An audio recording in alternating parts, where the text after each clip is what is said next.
Tata, ndibuliso tata bonke abakhoyo kule ndawo, ndibuliso mama, ndibuliso bhuti sisi ngelihle igama likaYesu. Ndingalibelanga i-children's ministry, amen. Ndibuliso singaye, hallelujah. Hallelujah. Lo kume kule ndawo ke bangcwele ngu-Anam. Yeah. Ndisindisiwe. Ndangenye imini amamkela uYesu njengenkosi nomsindisi wami, amen. Ndithunyiwe ke apha namhlanje into yoba ndizawukwenza nenkonzo incinci but ibalulekile kakhulu. Hallelujah. First of all, ndifuna uqala ndibonga amandla kaThixo. Hallelujah. Ezintweni zonke ndibonela ukuphila evangelini. Zikhona izinto emhlabeni. Long weekend bangcwele kodwa sibatha silapha. Hallelujah. Let us rejoice endlini kaThixo. Hallelujah. Amen bangcwele. Ithi iBhayibheli ndibulela ukugcinwa nokhethwa nguye. Hallelujah. Ngoba ithi iBhayibheli ayisithi abakhethe yena kodwa nguye okhethe thina.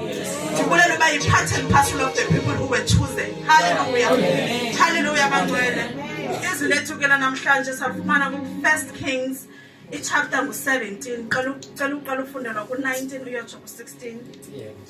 1 Kings chapter 17 verse 19 uyotsho ku-16.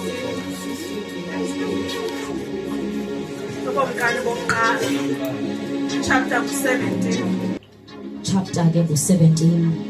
Khaniphile nje ke verse. Cela uqale ku-verse 9 uyotsho ku-16. Siqale ke ku-verse 9. Isihloko ndaba sithi uEliya wondliwa ngamahlungu lo uvusa unyana womhlolokazi. Verse 9. Suka uye eTsarfati yaseTsidoni uhlale khona. Uyabona ndimwisele umthetho khona umfazi ongumhlolokazi ukuba akuxhase. Verse 10. Wesuka ke waya eTsarfati wafika esangweni lomzi. Nanko kukho apho umfazi ongumhlolokazi echola inkuni. Wambiza wathi, "Khawundikhelele intwana yamanzi ngesitya ndisele." Verse 11. Waya kuwakha. Wambiza wathi, "Khawundiphathele neqhekeza lesonka ngesandla." Verse 12. Wathi ehleli nje uYehova uThixo wakho, "Andinasonka, ngumgubo ongazalisi isandla emphandeni, nentwana yeoli esiselweni. Uyabona ke ndichola iinkuni ezimbini ukuba ndiye ndenzele mna nonyana wam sidle sife." Verse 13. Wathi uEliya kuye, "Musa ukoyika, yiya wenze ngokwelizwi lakho, kodwa ke ndenzele isonkana ngawo ukuqala undizisele. Uzenzele ke wena nonyana wakho emveni koko." Verse 14.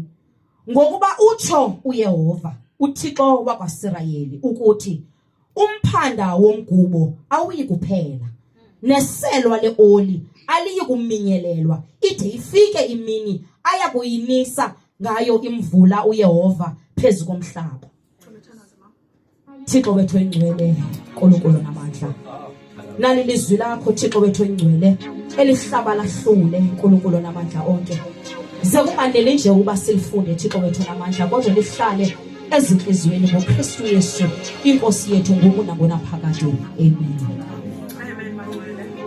Siyaba ke kule ncwadi yokumkani into yoba uThixo wamyalela uEliya into yobana ahambe ngamazwe ngoba wayethe imvula ayizobakho. Hallelujah. Kule verse sizifundayo siyabona into yobana uThixo wamthumela eZarepha. Hallelujah. Wamxelela ukuthi there's a woman endiyibekileyo ukuthi kujonge. Hallelujah.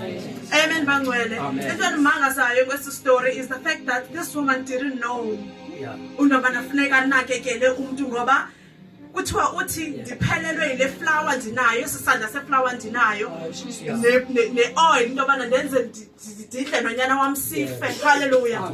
Kuhlela emoyeni wam ukubana what if uEliya had delayed bangcwele kaya? What could have happened to the woman? Hallelujah. Kuhlela emoyeni wam ukuthi i-delay obedience bangcwele is disobedience. Hallelujah. Hallelujah. What could have happened to the woman? man, if ever u-Eliya had delayed, sinjalo mos namhlanje siqonda ukuthi andini namhlanje enkonzweni. Kanti we fail to understand ukubana i-disobedience yakho is not only linked up to you, God, it's also linked up to men and all nations. Hallelujah. Hallelujah, bangcwele. We need to have a sense of agency in the house of the Lord. Hallelujah. Amen, bangcwele. We need to, if uThixo ucela into yobana do something, khawuyenze man without doubting. There's no trend into yobana sivu into yobana uEliya wapenika, zangapenika. Hallelujah, ngokuthemba uThixo. Zangapenika ngoba he understood lo amthumileyo into yobana makahambe aye kulamazwe. Hallelujah. Kudinga ukuthi sibe njalo bangcwele namhlanje, simthembe uThixo ngakho konke futhi siqale ngaye. Hallelujah. Kuthiwa apha uthi uEliya kulomfazi yenza le flour nale oil futhi uqale ngami. How selfish is that? Ngokwethu ngokwelizwe lethu namhlanje, we would think that is so selfish. Uyavuka ukuthi akanayo kodwa naleyo gqibela kodwa uthi makaqale ngaye. Hallelujah. Masiqale ngento zikaThixo bangcwele. Hallelujah. Una ithi ngena ngo12 nge25 iqale ngaye. Hallelujah. Ngoba this job that I have ngeyakhe. Hallelujah. Whatever that I have hallelujah. We need to have a sense of agency in the house of the Lord. Hallelujah.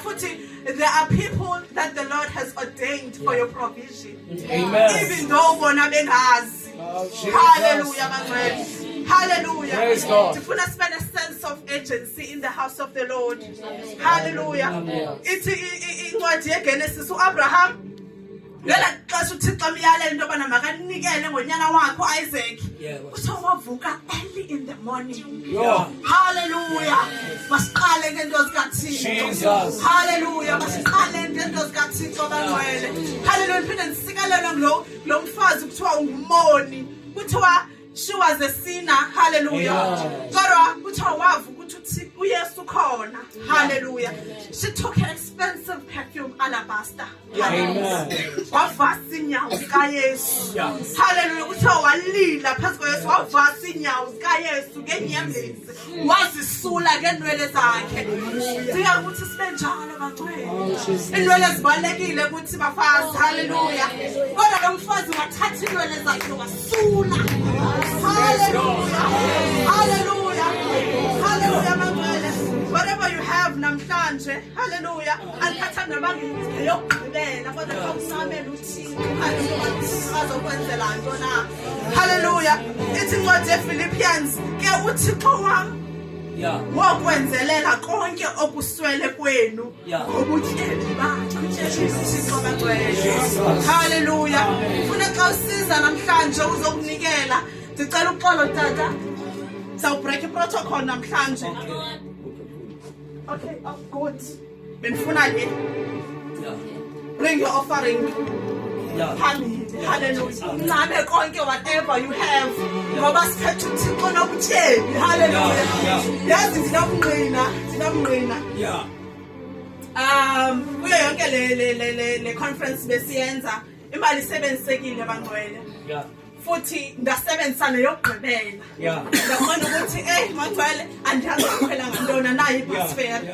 This morning I woke up umama wathi ina mntanami nansi phone transfer le mali ozayidinga. Hallelujah. Lelo xesha ngisiza for Sunday ngizokunikela. I have nothing bangcwele. Ananix kodwa namhlanje wavuka umama wathi mntanami transfer le whatever you have. Simisho ukuthi bangcwele izinike xa uzinikela Thixo uyaveza. Hallelujah. Thixo uyaveza intebo. Cela sizowunikelena namhlanje. Halambeli bansi qonqosi